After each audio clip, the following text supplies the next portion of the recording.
Bienvenidos amigos y amigas mexicanos a este su canal Benditas Redes Sociales. Yo soy su amigo Carlos Herrera y les comparto la información del día.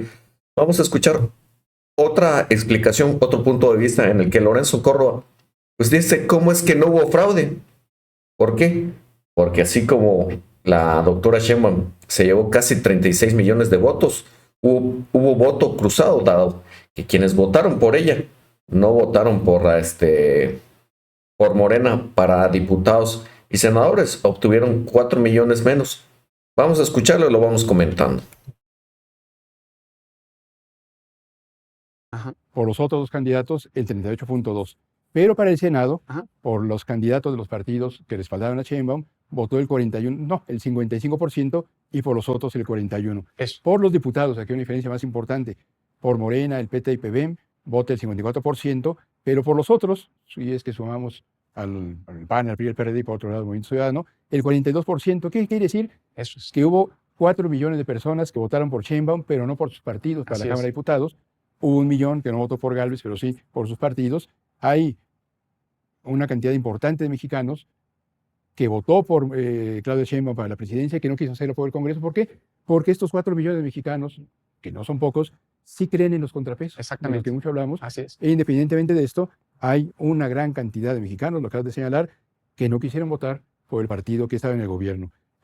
¿Por qué tuvimos esta votación? Bueno, hay quien ha hablado de una elección de Estado, hay quien ha hablado de muchas trampas. Sin lugar a dudas tuvimos una campaña irregular, en primer lugar por la violencia, que no es culpa de ningún partido, no es culpa del gobierno, salvo quizá por omisión, pero hubo una votación en algún lugar del país ceñida por el miedo, además de la amenaza directa que también existió a la gente que le decían: si no votas por esto vas a perder tus programas sociales. El proyecto de Siervos de la Nación. Y en primer lugar, justo la violencia como un elemento que está allí. Estas son las elecciones más violentas que hemos tenido. En segundo lugar, decías la presencia de estos proyectos sociales, de apoyos sociales, que nadie puede negar que tuvieron un impacto. Hay muchas maneras, a lo mejor voy a decir una barbaridad, en las cuales se ha venido construyendo un consenso forzoso. Yo sé que el consenso en alguna sección de la ciencia política implica la actitud consciente y deliberada de la gente para respaldar una fuerza, pero aquí yo hablo de consenso forzoso porque había un ejército de activistas del gobierno pagado con recursos fiscales que todo el día, todos los días durante varios años fueron persuadiendo o comprando a la gente. El Estado estaba volcado a favor de un partido, la propaganda del gobierno todos los días desde Palacio Nacional y en los medios públicos, pero también los medios privados, que esto lo sabe muy bien aquí en Latinus, nunca han sido cuando son independientes, tan presionados como en este sexenio por el presidente del Observador, y esto rindió resultados.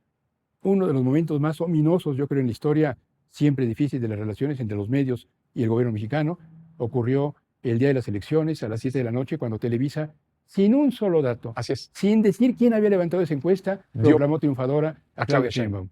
Ahora dicen que le ayudaron a línea anticipando el resultado. Pues ¿quién los nombró? Nadie.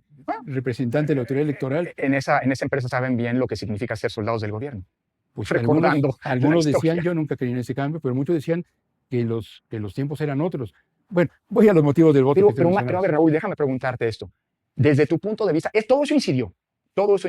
Pero hay quien dice que eso fue realmente lo que determinó y lo que provocó esta marea de votos. Yo creo que hay que tenerle un poco más de respeto a los ciudadanos. Y aunque todo esto estuvo presente, y es innegable, yo no creo que haya sido lo que explica los resultados. Es decir, hubo algo más. La gente no solamente, a lo mejor nos equivocamos al pensar que la democracia como tal era algo que todo el mundo estaba dispuesto a defender, y a lo mejor hay una mentalidad autoritaria que sigue estando presente y que la gente no ve mal.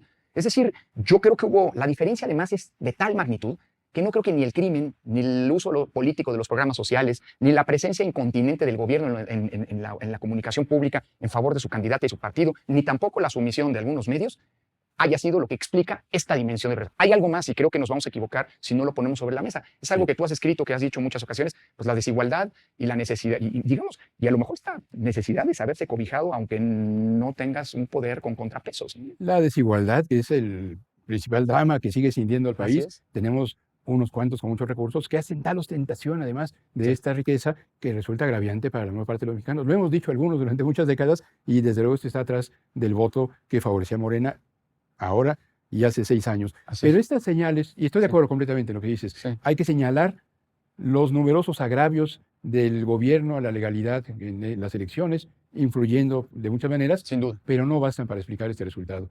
¿Cómo se explica este resultado?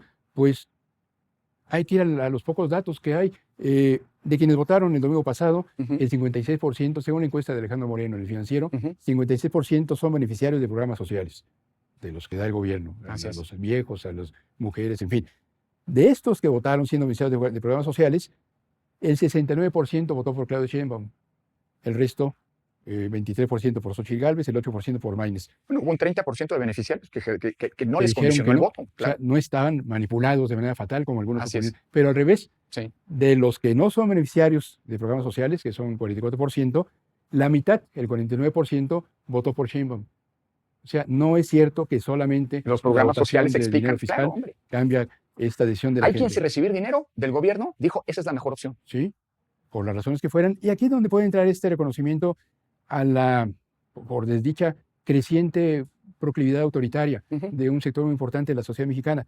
El Latinobarómetro es esta encuesta, tú lo sabes muy bien, que Sí. mide el estado de la opinión de la gente respecto a asuntos públicos en toda América Latina. Ujú.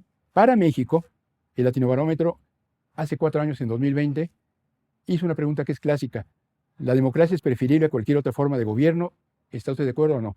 Los que están de acuerdo, los que dijeron que la democracia es preferible, en México eran el 43%. Sí. Solo 4 de cada 10 consideraban preferir a la Ya era democracia. preocupante.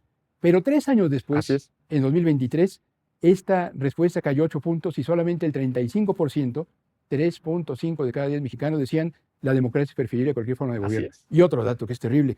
Cuando esta encuesta pregunta, ¿usted cree que un gobierno autoritario podría ser preferible? En 2020, el 22% dijo es preferible. En 2023, el año pasado, el 33% consideró que es preferible un gobierno autoritario. La tercera parte de nuestros compatriotas tiene esta Déjame falta de convicción no democrática. solamente señalar, a propósito de lo que estás diciendo, en esa encuesta de Latinobarómetro, el peor desempeño o el peor desliz hacia el autoritarismo, de esas cifras que estás mencionando, en todos los países medidos fue el de México, precisamente. Y hay otro dato que coincide. En una encuesta que se publicó, en un informe que se presentó en febrero pasado, el Pew Research Center señaló que de 2017 a 2023, el número de mexicanos que consideraban preferible un gobierno autoritario en el sentido de, entendido como un poder ejecutivo fuerte y sin los estorbosos contrapesos que representan el poder legislativo y el poder judicial, pasó de un 27% a un 50%, coincidiendo con esto. Creo, Raúl, que esto nos explica mucho el sentido del voto el domingo Y pasado. en los meses anteriores, pues algunos nos involucramos en la defensa de la democracia, en la Claro, defensa del voto, en claro. la reivindicación de la pluralidad. Hemos insistido lo indispensable que es en toda democracia construir contrapesos y hemos estado cada vez más a contracorriente. Un dato sobre la elección que a mí me tiene muy desconcertado y muy abatido, aparte de lo que de por sí algunos estamos, el voto de los jóvenes, Lorenzo.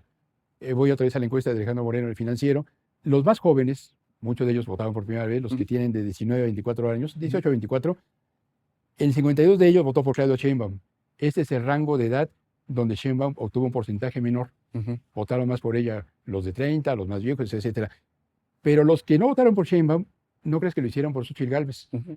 La mitad de esos, el 24%, lo hizo por Xochitl Gálvez y otro 24% por Maínez. Por Álvarez Maínez. ¿Por qué los más jovencitos no votaron por Sheinbaum? Porque se fueron con Maínez casi la cuarta parte. Ujú. 1 de 4 jóvenes mexicanos, de los más jóvenes, respaldó a una opción que ni modo, y aquí pues lo evalúo Los desde el tenis y el pensamiento generacional y de toda índole, una opción hueca que no ofreció más que jingles y sonrisas, videos en TikTok, le gustó a 1 de 4 jóvenes mexicanos porque no quisieron compartir las otras opciones. Y no sé por qué más. Hay mucho resultado de esta elección que, insisto, que hay yo que no alcanzo a entender, por mucho análisis que hagamos, Así habrá que es. reconocer que hay una proclividad de mucha gente a un gobierno fuerte y con muchos recursos, y esto también obedece, también lo sabíamos, al enorme desencanto que provoca el desprestigio, las trampas, los viejos estilos de los partidos políticos que tenemos en la oposición. Yo creo que Pues ya escuchamos el análisis tanto de Lorenzo Córdoba como del profesor, periodista, investigador de la UNAM, Raúl Trejo.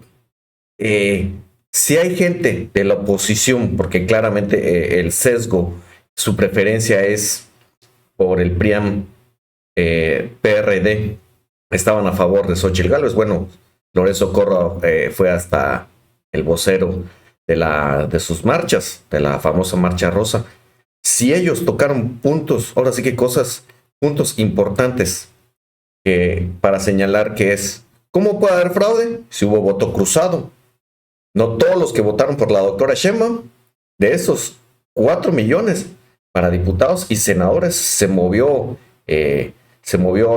no votaron por Morena, sino votaron por el PRIAN. ¿Por qué? Porque querían, pues ahora sí, como mencionan muchos, un contrapeso en el poder legislativo.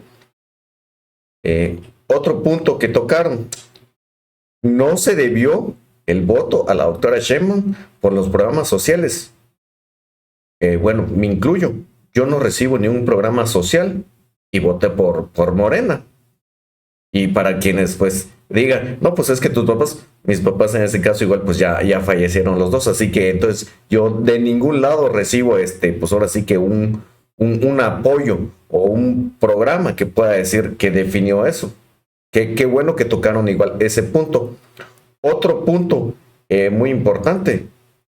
Ya los programas, o sea, los partidos que representa Xóchitl Gálvez son quienes fomentaron ese desprecio de la población hacia ella y a sus propios partidos. Me gustó bastante el análisis que tuvieron esta vez, ahora sí que en ruta electoral, o Lorenzo Córdoba. Digo, si ellos pueden hablar así, ¿por qué los demás no?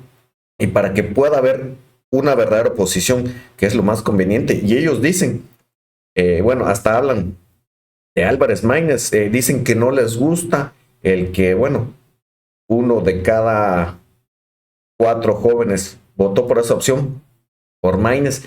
Pues de eso se trata la democracia, que a ellos no les parezca, que a nosotros no nos parezca, que a lo mejor a ustedes, amigos, no les parezca, pero eso es la democracia, el poder elegir entre diferentes opciones. Maínez representa un movimiento, Xóchitl otro, y la doctora Sheinbaum otro. Entonces, ¿dónde está el autoritarismo? ¿Dónde está que este es un país casi comunista, como dicen los fachos? No se cansan de repetirlo cuando ni ellos mismos saben qué es el comunismo, no saben qué es vivir en un régimen comunista. Si lo supieran, ni siquiera lo mencionarían. En un régimen comunista no puedes ni siquiera hablar de eso.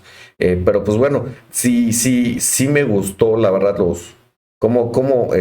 pues ahora sí que los puntos que manejaron, coincido con ellos.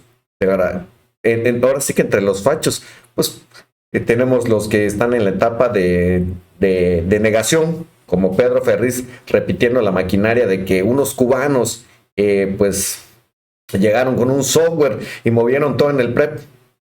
De ser así, entonces, ¿por qué no era más fácil obtener el plan C y que todo se hubiera votado parejo por Morena? Es ahí donde hay que usar esto. No nos dejemos llevar por lo que dicen ellos. Y aquí están los datos, los datos concretos. Hubo 4 millones de diferencia. Eso significa que hay personas que querían los contrapesos. Y explica igual Raúl Trejo cómo es que para la oposición pues hay que empezar a darles pues otro tipo de ideas. Tienen que ir pues viendo cómo mejorar, cómo ser una verdadera oposición, pero pues si no voltean para adentro y pues bueno, ya Xóchitl Gálvez pues ya no es opción viable para el 2030. El detalle es, ¿a quién van a sacar acá el 2030? Bueno, y más que el PRD ya perdió el registro, pues ahora sí que es el PRI y el PAN, y todo apunta, bueno, en estos días a que va a haber un divorcio. Eso aparenta, ¿no? Pues bueno, amigos y amigas, hasta aquí la videoinformación. Si les gustó, no olviden apoyarme con un like, suscríbanse y compartan. Nos vemos en la próxima. Chao.